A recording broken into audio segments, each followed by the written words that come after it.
balik ko na.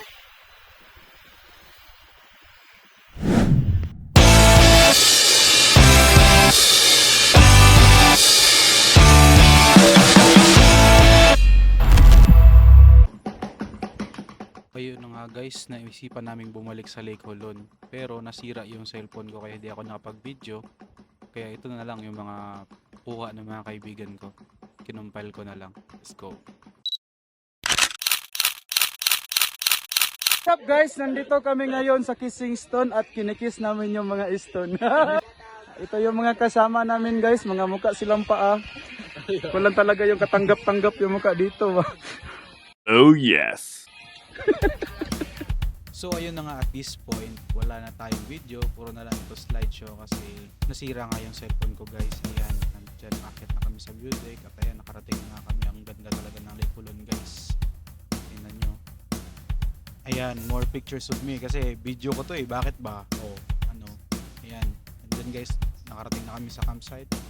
Come and chill lang, friends. Ayan, at saka nung sumapit ng gabi, nagsindi kami ng bonfire. Nag-chill. Ano yung bro ko ni Maria? Ayan guys, iba talaga nagagawa ng alak guys.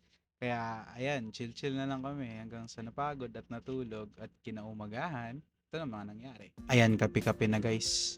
Chill muna. Tingin sa sunrise and doing Bruce things. Ayan, tapos nag-voting na kami papunta sa outlet. 200 pesos yung binayad namin. Ayun na nga, nag-swimming na kami dyan. Ang lamig ng tubig dyan guys, grabe. Tsaka yung girls, syempre picture kasi maganda yung view. Ayan. Namin di karon, yawla masilpon ni Kulin. Nai Dragon Boat team. Ang cellphone day, kinawat. Yes. Kaya kung tatanungin niyo ako kung sulit ba yung pagod o ang gastos sa pag-akyat sa Lake Holon, syempre naman, tingnan mo naman ang view, apakaganda. Sulit na sulit talaga. Kaya lagi ko itong binabalik-balikan every time nakikita ko sa Facebook, parang gusto kong umakyat ulit. Tingnan nyo, iba talaga pag nasa personal ka guys. Iba yung feeling na parang connected ka sa nature at saka tahimik lang, kalmado.